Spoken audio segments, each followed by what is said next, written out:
شکر ہے تیرا خدایا میں تو اس قابل نہ تھا، شکر ہے تیرا خدایا میں تو اس قابل نہ تھا، تو نے اپنے گھر بلایا میں تو اس قابل نہ تھا، تو نے اپنے گھر بلایا میں تو اس قابل نہ تھا۔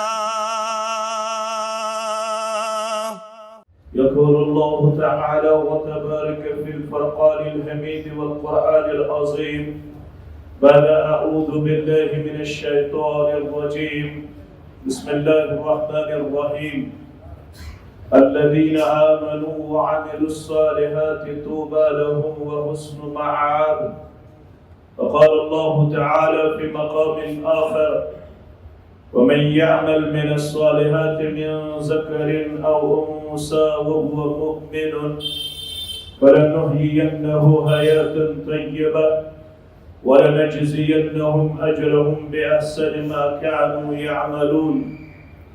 وقال النبي صلى الله عليه وسلم من بطأ به عمله لم يسرع به نسبه أو كما قال عليه الصلاة والسلام.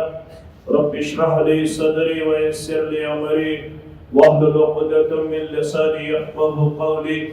رب زدنا علما سبحانك لا علم لنا إلا ما علمتنا إنك أنت العليم الحكيم.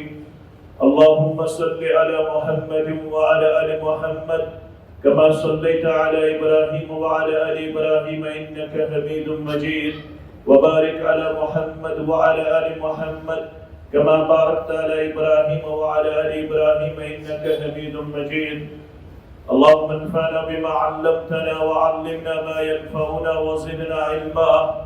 اللهم آت نفوسنا تقواها وزكها أنت خير من زكاها أنت وليها ومولاها.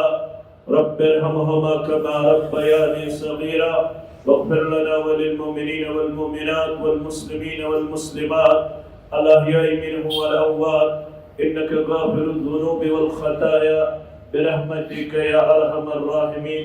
آمين يا رب العالمين. وہ تھے زمانے میں معزز مسلمان ہو کر، وہ تھے زمانے میں معزز مسلمان ہو کر، اور تم خار ہوئے تارک قرآن ہو کر. تمام قسم کی حمد و ثنا، حمد و تعریف، تسبیح و تحلیل و تمجیدات اللہ بدر برتر کے لیے خاص. درود و سلام ہو پیارے نبی حضرت محمد صلی اللہ علیہ وسلم کی ذات اقدس و اطہر پر. الذين آمنوا وعملوا الصالحات طوبى لهم وحسن مآب. جو لوگ ایمان لائے اور نیک اعمال کیے ان کے لیے خوشحالی اور عمدہ ٹھکانہ ہے. یہ جو نعمتیں اس آیت کریمہ کے حوالے سے ہمیں سنائی گئی ہے، ان نعمتوں کو حاصل کرنے کے لیے ہر ایک ہم میں سے حریص ہے. ہر کوئی چاہتا ہے کہ مجھے یہ دو نعمتیں ہر حال میں حاصل ہو جائے، لیکن ان نعمتوں کو حاصل کرنے کے لیے جن دو شرائط کا ہونا یہاں پہ لازمی قرار دیا گیا، ان کو سیکھنا، ان کو جاننا ہمارے لیے بحیثیت مسلمان لازمی اور ضروری ہے. کیونکہ جس چیز کو مشروط ٹھہرایا جائے، جو چیز کنڈیشنل ہو، اس چیز کے لیے وہ شرائط پورا کرنا عربی اصول کے تحت کمپلسری اور لازمی ہے. تب تک وہ چیز کسی بھی حال میں حاصل نہیں ہوں گے جب تک ان شرائط کا ہونا ہمارے اندر لازمی اور ضروری نہ ہو. اس معاملے میں ہمیں سنجیدہ ہونے کی ضرورت ہے. اگرچہ ہم بحیثیت مسلمان پیدا ہوتے ہیں، اگرچہ ہم مسلمان گھرانوں میں تولد ہوئے ہیں، ہمارے والدین الحمدللہ مسلمان ہیں، ہمارے آبا و اجداد مسلمان تھے، اللہ ان کو کروٹ کروٹ جنت الفردوس میں جگہ دے. لیکن اس کے باوجود ہمیں اپنی زندگی میں ان دو چیزوں کو حاصل کرنے کے لیے دو چیزیں سیکھنا لازمی اور ضروری بنتا ہے. کیونکہ آپ نے بار بار اپنے علماء سے سنا ہوگا، سماعت کیا ہوگا. یہاں پر بڑے بڑے علماء تشریف فرما ہے. شیخ صابر یہاں پر الحمدللہ اپنے فرائض انجام دے رہے ہیں، اور بھی یہاں پہ مجھے مدنی علماء اور جامعی علماء، عمری علماء یہاں پہ مجھے نظر آ رہے ہیں. اللہ ان سب کی عمر میں برکت عطا فرمائے. جو بھی یہاں پہ سامعین ہیں، مسلین ہیں، میں دیکھ رہا ہوں پچھلی دفعہ بھی میں نے یہاں پہ فجر کے بعد، عشاء کے بعد اور بہت سارے جو مواقع آپ کو اللہ فراہم کرتا ہے ان میں نے آپ کو بیٹھتے ہوئے، سنتے ہوئے، سیکھتے ہوئے پایا. آپ دونوں، چاہے وہ یہاں کی انتظامیہ ہے یا یہاں کے جو پارٹیسپینٹ ہوتے ہیں، جو شرکا ہیں، آپ سبھی قابل افتخار ہیں، قابل مبارک ہیں، قابل دید ہیں، قابل تحسین ہیں. آپ نے بار بار ان سورہ مبارکہ اور ان آیت کریمہ کا اپنے علماء سے مختلف توضیح اور تشریح سنی ہوگی، لیکن بحیثیت ایک طالب علم میں اپنے ہی انداز میں جو کتاب و سنت کے حوالے سے ہوگا تشریح کرنا لازمی اور ضروری سمجھتا ہوں. آپ نے بار بار سنا ہوگا کہ امام شافعی کا کہنا ہے اگر صرف انسانیت کی حجت کے لیے ایک سورہ اللہ نازل فرماتا تو یہ کافی الشافی تھا حجت کے لیے. بطور حجت اس سورہ کو نازل کرنا کافی الشافی تھا پوری انسانیت کے لیے. وہ سورہ ہے سورۃ العصر، جس میں قسم کھا کے اللہ فرماتا ہے والعصر، مجھے زمانے کی قسم ہے. چند مفسرین کا کہنا ہے، وہ کہتے ہیں کہ اللہ نے یہاں پہ نماز عصر کا قسم کھایا. اللہ قسم کھا کے ہمیں بات سمجھاتا ہے ان الانسان لفی خسر. جتنے بھی انسان دنیا میں پائے جاتے ہیں، جتنے بھی کنٹریز دنیا میں ہمیں نظر آ رہے ہیں، جتنی بھی پاپولیشن ہمیں دنیا میں نظر آ رہے ہیں، ان سب کو یہاں پہ مطلقاً خسارے میں قرار دیا گیا ہے. سبھی انسان تب تک نقصان دہندہ ہے، سبھی انسان تب تک خسارے میں ہے جب تک ان کے اندر یہ 4 کوالٹیز نہ پائے جائے. ان 4 کوالٹیز کا ہونا ان میں لازمی اور ضروری قرار دیا گیا ہے.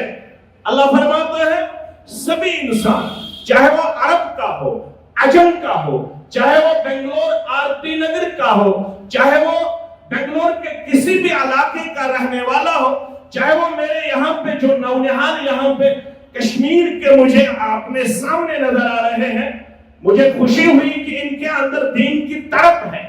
یہ ریلیجس گیدرنگ میں اپنے آپ کو فالوور اوبیڈنٹ پیش کرتے ہیں. میرے لیے یہ قابل افتخار ہے کہ دور دراز علاقہ جات سے یہاں پہ کشمیر کے طلبہ وارد ہوئے. میرا سر فخر سے اس وقت اونچا نظر آ رہا ہے کہ جو بھی یہاں پہ کشمیری مجھے نظر آ رہا ہے، جب انہوں نے ایڈورٹائزمنٹ میں یہ دیکھا کہ ہمارا ایک طالب علم، ہمارا ایک بھائی یہاں پہ وارد ہو چکا ہے، ہم اس سے کسی صورت میں مستفید ہونے سے اپنے آپ کو بعید پیش نہیں کریں گے، تو میرے لیے یہ قابل افتخار ہے. بہت بڑا میڈل ہے. مجھے اگر گولڈ میڈل اگر وہ دیا جاتا تو میں شاید اتنا اپنے آپ کو خوشی میں محسوس نہیں کرتا جتنی خوشی مجھے آج ملی کہ اطراف و اکناف میں پڑھنے والے جو بھی طلباء ہیں، جو بھی بزنس مین ہیں، جو بھی مختلف پرپس کے حوالے سے یہاں فرض ٹائم رہ چکے ہیں اور رہ رہے ہیں، الحمدللہ ان کی میں یہاں پہ گیدرنگ دیکھ رہا ہوں. یہ میرے لیے بہت بڑا اعزاز ہے، بہت بڑا انعام ہے. اللہ آپ کو ہمیشہ خوشی اور عزت سے نوازے، آمین یا رب العالمین. لیکن میرے عزیزوں، میرے ہم سفر ساتھیوں، میرے مسلمان بھائیوں، آپ کو اور مجھ کو یہ سیکھنے کی ضرورت ہے کہ اس خزانے سے اگر ہمیں اپنے آپ کو بچانا ہے تو صرف نام کا مسلمان ہونا ہمارے لیے کافی اور شافی نہیں ہے. پھر ان چیزوں کا ہونا ہمارے اندر لازمی اور ضروری ہے. اللہ فرماتا ہے اگر آپ لوگ خوشحال رہنا پسند کرتے ہو، اگر آپ لوگ یہاں سے جانتے لائف آفٹر ڈیتھ جس کو کہا جاتا ہے، یہاں کسی کو نہیں رہنا ہے. یہ جو زندگی ہے یہ فرض ٹائم ہے، یہ عارضی ہے، یہ وقتی ہے. یہاں سب کو موت کا مزہ چکھنا ہے، یہاں سب کو جانا ہے. یہاں کی جو پراپرٹی ہے، یہاں کا جو مقام ہے، یہاں کا جو بھی مال و دولت ہمارے اندر اس وقت پایا جاتا ہے، جو بھی ہم دینار و درہم رکھنے والے ہیں، جتنے بھی یہاں پہ کمپنیز اور فیکٹریوں کے مالک ہیں، جتنے بھی یہاں پہ بزنس مین ہیں، جتنے بھی یہاں پہ ہائٹ رکھنے والے ہیں، قد و قامت رکھنے والے ہیں، جتنے بھی یہاں پہ مختلف زندگی کے معاملات میں اپنے آپ کو بہت اونچا پیش کرنے والے ہیں، کسی کو یہاں پہ ہمیشگی کی زندگی حاصل نہیں ہے. یہ زندگی عارضی ہے، وقتی ہے، جس کو قرآن نے کہا انما هذه الدنیا، یہ جو دنیا کی زندگی ہے یہ کھیل تماشا ہے، یہ فارغ ٹائم ہے، یہ عارضی ہے، یہ وقتی ہے. جس زندگی کو دوام حاصل ہے، جس زندگی کو کنٹینیوٹی حاصل ہے، جو زندگی پرمننسی ہے، جس زندگی میں ہمیشگی قرار دی گئی ہے، وہ زندگی اخروی زندگی ہے. بل تؤثرون الحیات الدنیا والآخرۃ خیر وابقیٰ. اگرچہ آپ لوگ دنیاوی زندگی کو پریارٹی دیتے ہو، ترجیح دیتے ہو، لیکن یہ زندگی رہنے والی نہیں ہے. اگر کوئی زندگی ہمیشہ رہنے والی ہے وہ ہے والآخرۃ خیر وابقیٰ، آخرت کی زندگی جس پہ ہمیشگی کا وعدہ دیا گیا ہے، جو سب سے افضل اور بہتر زندگی قرار دی گئی ہے. اسی زندگی کو بنانے کے لیے یہ 60 سالہ اور 70 سالہ زندگی ہمیں عطا کی گئی ہے. اس لیے حدیث میں اگرچہ چند عوامل سے اس حدیث کو ضعیف قرار دیا گیا ہے، لیکن معنی کے لحاظ سے محدثین کے قریب یہ حدیث قابل عمل ہے. یہ حدیث قابل عمل ہے. وہ یہ ہے الکیس من دان نفسہ، دانا اسی کو قرار دیا گیا ہے جس نے یہاں پہ اپنے آپ کو ہمیشہ سیکھتے ہوئے، اپنے آپ کو پرکھتے ہوئے، اپنے آپ کو دیکھتے ہوئے پیش کیا کہ میں اپنی زندگی میں اس زندگی کے لیے کیا کر رہا ہوں جو زندگی ہمیشہ رہنے والی ہے. اللہ فرماتا ہے اگر آپ لوگ خوشحال رہنا چاہتے ہو، اگر آپ لوگ یہاں سے جا کے پھر اس زندگی میں کامیاب ہونا چاہتے ہو، تو آپ کے لیے 2 چیزیں ہونا لازمی اور ضروری ہے. سب سے اول جو چیز آپ کو سیکھنی اور اپنانی لازمی ہے وہ ہے الایمان. کیا ہے؟ الایمان. ایمان کے ساتھ ساتھ جو دوسرا چیز ہے صرف زبانی دعویٰ سے کام چلنے والی نہیں ہے. جیسے میں کہہ رہا ہوں، جیسے آج کی دنیا کہہ رہی ہے I am only. میں اگر اس دنیا میں کوئی مسلمان ہے، اگر اس دنیا میں کوئی ایکسپٹیبل ہے، اگر اس دنیا میں کوئی اپریشیبل ہے تو I am only. میں ہوں. لیکن ان چیزوں سے کام بننے والی نہیں ہے. اللہ فرماتا ہے الذین آمنوا وعملوا الصالحات، جو لوگ ایمان لائے اور ایمان لانے کے بعد جن لوگوں نے اعمال صالحات میں ہمیشہ اپنے آپ کو اوبیڈنٹ اور وفادار و وفاشار پیش کیا. لیکن جب ہم دیکھتے ہیں ہمارا جو الحمدللہ آنا ہے وہ مسلمان گھرانوں سے ہے. ہمارا جو الحمدللہ گھرانہ ہے اس میں میرا والد بھی مسلمان ہے, میری والدہ بھی مسلمان ہے, میرا دادا بھی مسلمان ہے, میری دادی بھی مسلمان ہے, میرا پردادا بھی مسلمان ہے. لیکن اس کے باوجود اگر میں اپنے آپ کو شریعت کی اس نگاہ میں دیکھنا پسند کرتا ہوں تو پھر میرے لیے لازمی بنتا ہے اگر مجھ سے پوچھا جائے کہ مل ایمان, ایمان لغوی طور پر کس چیز کا نام ہے, ایمان اصطلاحی طور پر کس کو کہتے ہیں, شاید پاپولیشن میں ہمیں 90 سے اوپر پرسنٹیج ایسی نظر آتی ہے جن کو نہ لغوی طور پر ایمان کا معنی ابھی تک آتا ہے, نہ اصطلاحی طور پر ان کو ایمان اس وقت نظر آ رہا ہے کہ وہ اصطلاحی طور پر ایمان کی ڈیفینیشن کی توضیح و تشریح کرنے میں کامیاب ہوتے. اسی لیے میں آپ کے سامنے ایک حدیث رکھنا چاہتا ہوں جو بخاری مسلم کے حوالے سے آیا ہے, جس کو متفقن علیہ حدیث قرار دیا گیا ہے. کہ اس حدیث کا راوی ابو ہریرہ بھی ایک روایت میں آیا ہے, دوسری روایت میں اس حدیث کا جو راوی ہے وہ ہے امیر المومنین جو خلیفہ ثانی ہے فاروق اعظم رضی اللہ تعالی عنہ. آپ رضی اللہ تعالی عنہ کہتے ہیں نحن جلوس عند رسول اللہ صلی اللہ علیہ وسلم ذات یوم, ایک دن ہم آپ صلی اللہ علیہ وسلم کے ساتھ تشریف فرما تھے. کون؟ صحابہ. جس طریقے سے آپ یہاں پہ مسجد میں تشریف فرما ہے, مان لیجئے کہ رسول اللہ صلی اللہ علیہ وسلم کی جب مجلس ہو, اس وقت جب رسول اللہ صلی اللہ علیہ وسلم تشریف فرما ہو اور صحابہ بیٹھنے والے ہو, اس مجلس کی کیفیت اور حالت کیسی ہوگی؟ اللہ اکبر. شاید میرے لیے اس کا یہاں پر تصور کرنا بعید از قیاس ہے, بعید از عقل ہے. رسول اللہ صلی اللہ علیہ وسلم تشریف فرما ہے, راوی کہتے ہیں اسی اسنا میں, اسی ٹائم میں ایک آدمی ہمارے ہاں نمودار ہوا. اطلع علینا رجل شدید بیاض الثیاب. اسی دوران ایک آدمی بہت حسین و جمیل, بہت خوبصورت ہمارے ہاں ظاہر ہوا, نمودار ہوا. لیکن جب ہم نے اس کی طرف نظر اٹھا کے دیکھا, اس کے پاس ہمیں آثار سفر نظر نہیں آئے. وہ مسافرانہ طور پر ہمارے ہاں نمودار نہیں ہوا, وہ تھکا ہوا نہیں تھا, بلکہ جب ہم نے اس کی طرف دیکھا اس کا جو لباس تھا وہ پورا سفید رنگ کا تھا, وہ سفید لباس میں ملبوس تھا, اور ہم نے اس کے ہاں سفر آثار نہیں پائے.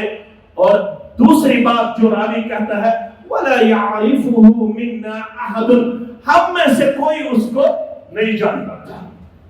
وہ بڑے ہی ادب و احترام کے ساتھ آپ سسٹم سے قریب تر ہو گئے اور اپنے دونوں ہاتھوں کو اپنے رانوں پر رکھ دیا.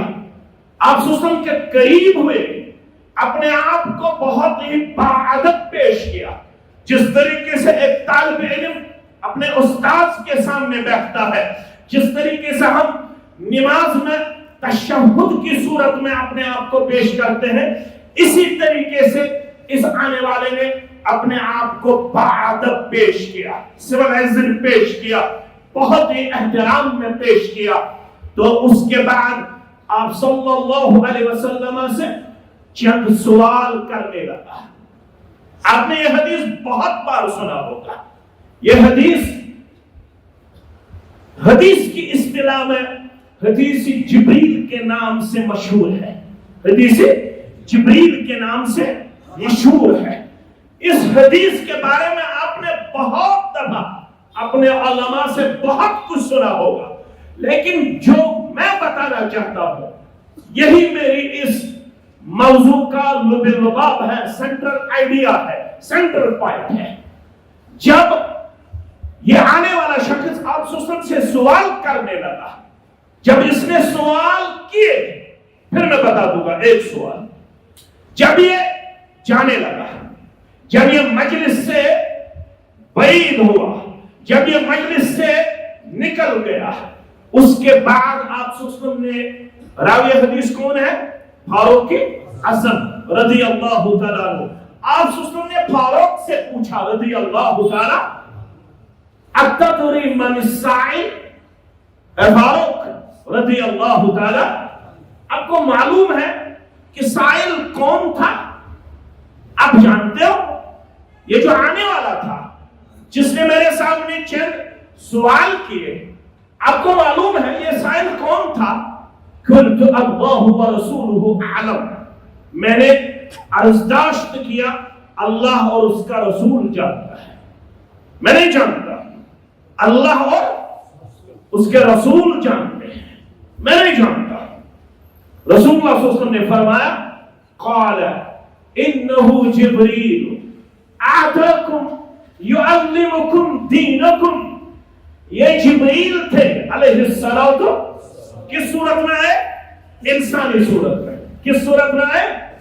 آپ نے بہت دفعہ علماء سے سنا ہوگا کہ یہ کبھی کبھار دحیہ قلبی کی صورت میں بھی آتا رہتا تھا۔ ایک صحابی تھا، اس کا نام ہے دحیہ قلبی رضی اللہ تعالی، اس کی شکل میں کبھی کبھار جبریل آیا کرتے تھے، لیکن آج جبریل دحیہ قلبی کی صورت میں نہیں آیا تھا، انسانی شکل میں آیا، لیکن انون تھا، ہمارے ہاں اس کو کوئی نہیں جانتا تھا۔ جب رسول اللہ صلی اللہ علیہ وسلم نے فرمایا انہ جبریل آتاکم، یہ آیا تھا، کس غرض سے آیا تھا؟ نہ اس کو کھانے کی پڑی تھی، نہ اس کو پینے کی پڑی تھی، نہ اس کو ہمارے ہاں کوئی دنیاوی لالچ، کوئی دنیاوی مفاد مطلوب تھا، کیونکہ یہ ایسی مخلوق ہے جو کھانے اور پینے سے مبرہ اور منزہ ہے، ان کو نہ کھانے کی ضرورت پڑتی ہے، نہ ان کو پینے کی ضرورت پڑتی ہے۔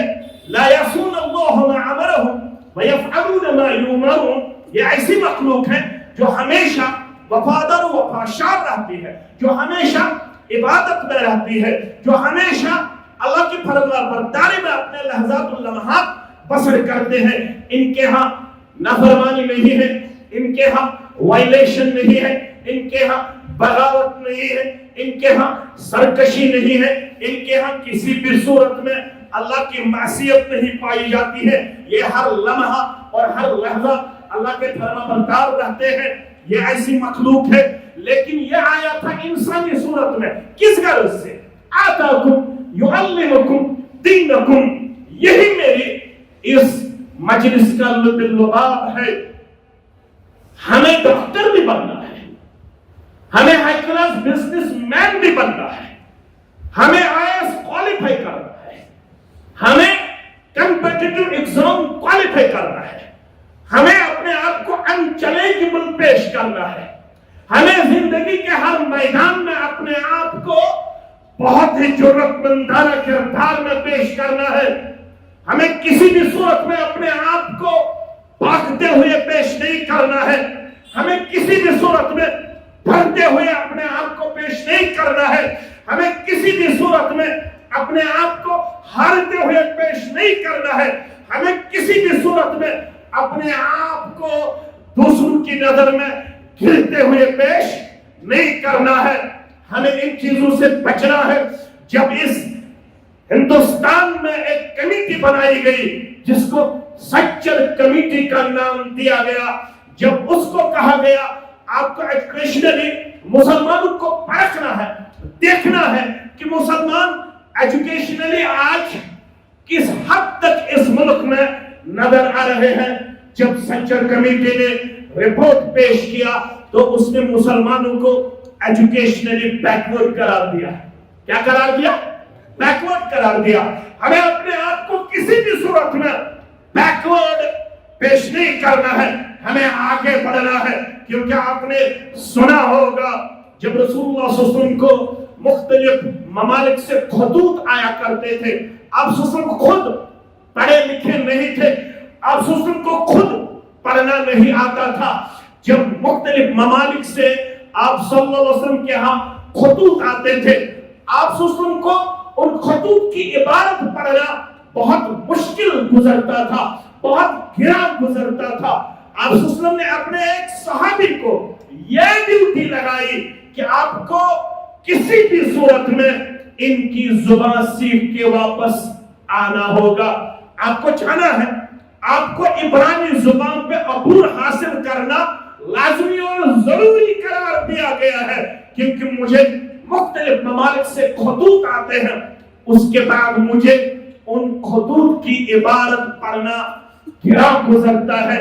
یہ ہمارے لیے زیبا اور شایع نہیں ہے۔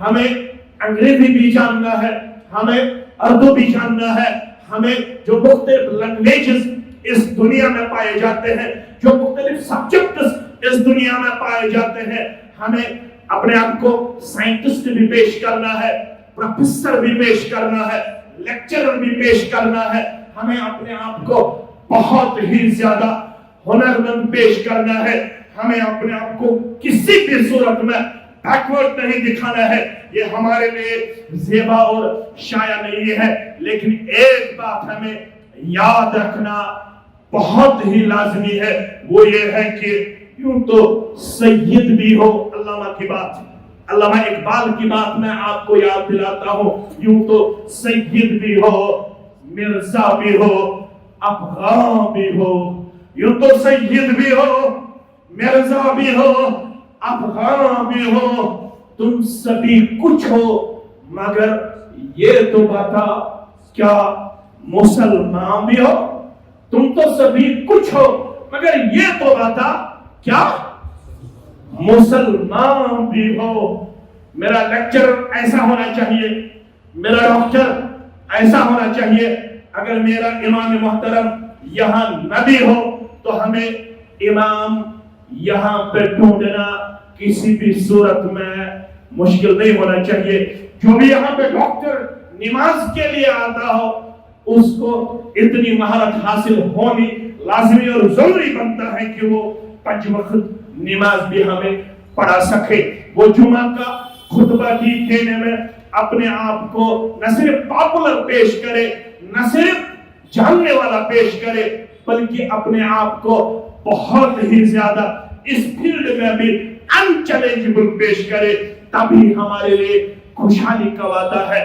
ہم تو بہت کچھ جانتے ہیں، جب ہمیں کہا جاتا ہے ما معنی الایمان، اس وقت ہم ہینڈی کیپٹ نظر آ رہے ہیں۔ جب ہمیں کہا جا رہا ہے اعمال صالحہ کس کو کہتے ہیں، اگر ہم ایمان سے مستفید ہوتے، اگر ہمیں ایمان کے ارکان معلوم ہوتے، تو ہمیں پھر قبر پرستی یہاں نہیں پائی جاتی۔ اگر ہم ایمان باللہ کے تقاضات سے مستفید ہوتے، اگر ہم جانتے کہ اللہ کہاں پہ ہے، اللہ کی قدرت کیسی ہے، اللہ کیا کرنے پہ قادر ہے، اللہ نے ایک ہی آیت میں اس کا جواب دیا، ان اللہ علی کل شیء قدیر۔ ہر ایک چیز پہ اگر کوئی قدرت رکھنے والا ہے تو وہ بس اللہ بزرگ برتر ہے۔ تو ہمیں اپنا مسلمان غیروں سے مانگتے ہوئے نظر نہیں آتا، اگر اس کو اللہ کا تعارف حاصل ہوتا، لیکن 90 سے اوپر یہاں پہ مسلمان ہمیں ایسے نظر آ رہے، سروے کی گئی ہے 95% مسلمان ایسے ہیں جن کو ابھی قرآن ٹھیک سے پڑھنا بھی نصیب نہیں ہے۔ ہمارے سوسائٹی میں 95% مسلمان ایسے پائے جاتے ہیں جن کو اصول تجوید معلوم نہیں ہے، جن کو گننا، جن کو مخارج کا علم حاصل نہیں ہے۔ ماشاءاللہ ہم ڈاکٹر ہیں، ماشاءاللہ ہم انجینئر ہیں، ماشاءاللہ ہم پروفیسر ہیں، ماشاءاللہ ہم مہینے میں 2 لاکھ کماتے ہیں، 3 لاکھ کماتے ہیں۔ جب دین کی بات آتی ہے تو ہم اپنے اندر بہت ہی زیادہ ویکنس اور بہت ہی زیادہ کمزوری پاتے ہیں۔ یہ ہمارے لیے ٹھیک نہیں ہے۔ اللہ کہتا ہے اگر آپ لوگ خوشحال رہنا پسند کرتے ہو، اگر آپ لوگ سیٹسفیکٹری لائف جینا چاہتے ہو، اگر آپ لوگ اطمینان والی زندگی کے خواہاں ہو تو آپ کے لیے ایمان جاننا اور سیکھنا لازمی اور ضروری ہے. جبریل آئے انسانی شکل میں، کس غرض سے؟ نہ وہ کھانے کے لیے آیا، نہ وہ ہم سے کوئی چیز مانگنے کے لیے آیا، نہ اس کو ہمارے ہاں کسی چیز کی ضرورت آ پڑی تھی. یعلمکم دینکم، آتاکم یعلمکم دینکم. جبریل انسانی شکل میں اس غرض سے آئے تھے تاکہ آپ کو کیا سکھائے؟ دین سکھائے. ہمیں دین سیکھنے کی ضرورت ہے، چاہے ہم بنگلور میں پڑھتے ہو، چاہے ہم مہاراشٹر میں ہو، چاہے ہم سٹی میں ہو، چاہے ہم گاؤں میں ہو، چاہے ہم اپنے آپ کو کسی بھی فیلڈ میں پیش کرنے والے ہو، لیکن دین سیکھنا ہمارے لیے لازمی اور ضروری ہے. جاتے جاتے، کیونکہ یہاں پہ مخصوص وقت رہتا ہے، میں آپ کا زیادہ وقت نہ لیتے ہوئے 2-3 باتوں پر اپنے اس خطبے کو اختتام پر پہنچانا مناسب سمجھتا ہوں. وہ یہ ہے کہ آپ کو اور مجھ کو دیکھنا چاہیے، وہ یہ ہے کہ اگر شرعی علوم آپ نے پڑھے ہوں گے، جتنے بھی شرعی علوم میں سبجیکٹس پائے جاتے ہیں، جس طریقے سے آپ نے دیکھا ہوگا باٹنی، زوالوجی، کیمسٹری، فزکس، اسی طریقے سے یہاں بھی کوئی ہمارا عالم علم حدیث میں اس کا تخصص ہے، کوئی ہمارا عالم اس کو علم قرآن میں تخصص حاصل ہے، کوئی ہمارا عالم اس کو علم فقہ میں تخصص حاصل ہے، کوئی ہمارا عالم اس کو علم میراث میں تخصص حاصل ہے. لیکن شرعی طور پر جتنے بھی سبجیکٹس پائے جاتے ہیں، سب سے مشکل اور سب سے پیچیدہ 2 سبجیکٹس ہوتے ہیں. یاد رکھنا میرے عزیزو، علوم شرعیہ میں 2 سبجیکٹس ایسے ہیں جن کو پڑھنا اور سیکھنا بہت ہی زیادہ مشکل ایک طالب علم کے لیے رہتا ہے. وہ ہے علم میراث اور علم تعبیر الرؤیا. یاد رکھنا، ایک ہے علم میراث، دوسرا ہے علم تعبیر الرؤیا.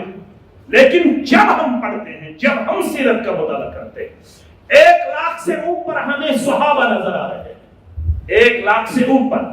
حجۃ الوداع کے موقع پر جب آپ وسلم حج کے لے گئے، اس حج میں آپ کے ساتھ اکثر مسلمان چلے، اکثر مسلمان گئے.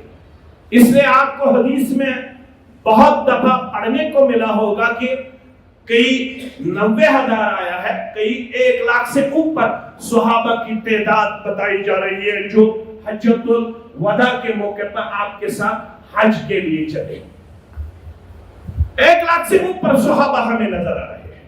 لیکن ان تمام صحابہ میں جو سب سے زیادہ علم تعبیر الرؤیا جاننے والا تھا، وہ کون تھا؟ وہ کوئی مرد نہیں تھا، وہ اس امت کی ایک ماں تھی. اس امت کی کیا تھی؟ اس امت کی ایک ماں تھی جس کا نام اسما بنت امیس ہے. کیا ہے؟ اسما بنت. علوم شرعیہ میں 2 سبجیکٹ سب سے کمپلیکیٹڈ مانے جاتے ہیں، ایک ہے علم میراث، ایک ہے علم تعبیر الرؤیا، یعنی خوابوں کا جس کو علم حاصل ہو، خواب جو ہم دیکھتے ہیں. کیونکہ دونوں سبجیکٹس کا تعلق اجتہاد سے ہے. کس سے ہے؟ اجتہاد سے. اور ہر کوئی عالم مجتہد نہیں ہوتا ہے، ہر کوئی عالم اجتہاد کی صلاحیت نہیں رکھتا ہے. لیکن علم تعبیر الرؤیا میں آپ کو کوئی مرد اسما بنت امیس سے اوپر جاننے والا نظر نہیں آئے گا. اس کا جو پہلا خاوند گزرا ہے وہ تھا جعفر طیار. سب پڑھیے رضی اللہ تعالی. اس کے بعد جس دوسرے مرد سے اسما نے شادی کی وہ کوئی اور نہیں تھا، وہ افضل البشر بعد الانبیاء تھے، ابو بکر. اس لیے آپ کو کتابوں میں یہ واقعہ ملے گا جب آپ لوگ پڑھو گے، ابو بکر کا غسل کسی مرد نے نہیں دیا، کسی غسال نے نہیں دیا، ابابکر جب فوت ہو گئے تو اس کا غسل جس عظیم عورت نے دیا وہ اس کی بیوی تھی، اس کا نام کیا ہے؟ اسماء بنت امیس۔ آج ہم 20ویں صدی میں اپنے لحظات اللمحات بسر کرتے ہیں، لیکن ابھی اگر کسی گاؤں میں کسی شہر میں کوئی بیوی اپنے شوہر کو غسل دے، کیا حالات نارمل آپ کو نظر آئیں گے؟ کیوں نہیں؟ Because of our ignorance, because of our illiteracy، کیونکہ ہمیں معلوم نہیں ہے کہ ایک مرد اپنی بیوی کو غسل دینے کا اختیار رکھتا ہے، ایک بیوی اپنے مرد کو غسل دینے کا حق رکھتی ہے۔ حفصہ بنت سیرین کا نام آپ نے سنا ہوگا، یہ محمد ابن سیرین کی بہن گزری ہے، ان کے والد صاحب سیرین تھے۔ آپ نے وہ دعا علماء سے سنا ہوگا، سیکھا ہوگا، جو دعا حضرت انس بن مالک کے حوالے سے رضی اللہ تعالیٰ عنہ نے رسول اللہ صلی اللہ علیہ وسلم سے حاصل کی۔ جب انس کی والدہ آپ صلی اللہ علیہ وسلم کی خدمت میں حاضر ہوئی تو کہا انس خادمک، یہ حضرت انس ہے آپ کا خادم، میں چاہتی ہوں کہ آپ انس کے لیے دعا کریں۔ آپ صلی اللہ علیہ وسلم نے انس بن مالک کے لیے دعا کیا۔ دعا کیا تھا؟ اللہم اکثر مالہ وولدہ وبارک لہ فیما آتیتہ، اے اللہ انس کے مال میں اور اولاد میں برکت عطا فرما، اے اللہ انس کو جو بھی چیز حاصل ہو اس میں انس کی برکت عطا فرما، انس کو ہر حال میں برکت سے نوازنا۔ اس برکت کا فیض سیرین کو بھی حاصل ہوا، کیونکہ اس امت میں اسماء بنت امیس کے بعد اگر کوئی تابعین میں علم تعبیر الرؤیا جاننے والا تھا وہ تھا محمد ابن سیرین۔ کون تھا؟ محمد ابن سیرین۔ لیکن علماء نے اس حدیث سے یہ مسئلہ مستنبط فرمایا، یہ مسئلہ نکالا کہ محمد ابن سیرین کو یہ خصوصیت اور تخصص کیسے حاصل ہوا؟ محمد ابن سیرین اس سبجیکٹ میں پرٹیکولر ون کیوں نظر آتا ہے؟ کیونکہ انس بن مالک کے لیے آپ صلی اللہ علیہ وسلم نے دعا مانگی، اے اللہ جو بھی چیز حضرت انس کے ہاں پایا جاتا ہے اس میں انس کے لیے برکت عطا فرمانا، کیونکہ جو غلام ہوتا ہے وہ مالک کی ملکیت میں شمار ہوتا ہے۔ کس کی؟ مالک کی ملکیت میں شمار کیا جاتا ہے۔ سیرین حضرت انس بن مالک کا غلام تھا۔ اللہ اکبر۔ جب رسول اللہ صلی اللہ علیہ وسلم نے دعا فرمایا جو بھی چیز انس کے ہاں پایا جاتا ہو اس میں برکت عطا فرمانا، یہ دعا سیرین تک پہنچی، اور سیرین کے ہاں جو بچہ پیدا ہوا اس کا نام محمد رکھا گیا۔ کیا رکھا گیا؟ محمد کے نام پر ہم نام رکھ سکتے ہیں لیکن محمد کی کنیت ہم نہیں رکھ سکتے ہیں۔ ابو القاسم کنیت مسلمان کے لیے رکھنا پرمیٹڈ نہیں ہے، لیکن محمد کے نام پہ ہم نام رکھ سکتے ہیں۔ سیرین نے اپنے بیٹے کا نام کیا رکھا؟ محمد، اس لیے تاریخ میں اس کو جانا جاتا ہے محمد ابن سیرین کے نام سے۔ محمد ابن سیرین بھی عالم تھا، اور سیرین کی جو بیٹی تھی جس کا نام کیا تھا؟ حفصہ۔ کیا تھا؟ حفصہ۔ بھائی بھی عالم تھا، بہن بھی عالمہ تھی، لیکن بہن اتنی جاننے والی تھی، اتنی نوئنگ تھی، اتنی ڈیپتھ رکھنے والی تھی، اللہ اکبر۔ جب محمد ابن سیرین کو کبھی کبھار علم تجوید میں دقت پیش آتی تھی، جب علم تجوید کا کوئی مسئلہ آ پڑتا تھا، محمد ابن سیرین کسی اور عالم کے پاس نہیں جاتا تھا، محمد ابن سیرین اپنی بہن کی طرف رجوع کرتا تھا اور بہن کے پاس زانوی قلم گستاخ کر کے علم تجوید حاصل کرتا تھا۔ کیا میرے گھر میں ایسی بہن پائی جاتی ہے؟ کیا میرے گھر میں ایسا بھائی پایا جاتا ہے؟ ضرورت اس بات کی ہے اگر ہم اطمینان والی زندگی اپنے لیے پسند کرتے ہیں، اگر ہم خوشحال زندگی پسند کرتے ہیں تو ایمان کا اور اعمال صالحات کا ہونا لازمی قرار دیا گیا ہے۔ میرے عزیزو، میرے شفیقو، آپ نے بہت بڑا، آپ مجھ سے زیادہ جاننے والے ہیں، لیکن جس جگہ آپ رہو گے، چاہے کوئی بھی شہر ہو، چاہے کوئی بھی خطے ارض ہو، ایمان کا سیکھنا، ایمان کے ساتھ اپنا رشتہ مستحکم اور مضبوط کرنا بحیثیت مسلمان ہمارے لیے کمپلسری ہے۔ پھر دیکھیے زندگی میں آپ کو کیسے سکون حاصل ہوگا، کیسے ترقی ملے گی۔ آپ جہاں بھی رہو گے اطمینان والی زندگی میں اپنے لحظات اللمحات پاؤ گے۔ میں سبھی علماء کرام، مندوبین اور یہاں کے جتنے بھی مسلین ہیں اور انتظامیہ ہے، شیخ صاحب کا اور باقی جتنے بھی علماء ہیں، سبھی علماء کرام اور مندوبین کا مشکور ممنون ہوں کہ آپ نے اپنے ٹائٹ شیڈول میں اپنا وقت نکال کے یہاں پہ میرے سامنے اس مجلس کو رونق بخشی۔ اللہ اس کا عمل بدل آپ کو دنیا میں بھی عطا فرمائے، آخرت میں بھی عطا فرمائے، آپ کی زندگی کو اطمینان والے زندگی بنائے اور ہمارے سبھی گناہوں کی مغفرت فرمائے۔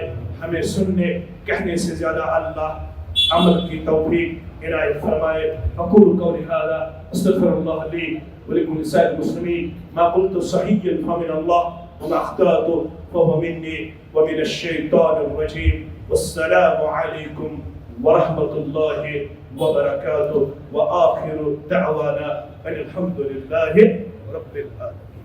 سبحانک اللہم ربنا وبحمدک، اشہد ان لا الہ الا انت، استغفرک واتوب الیک۔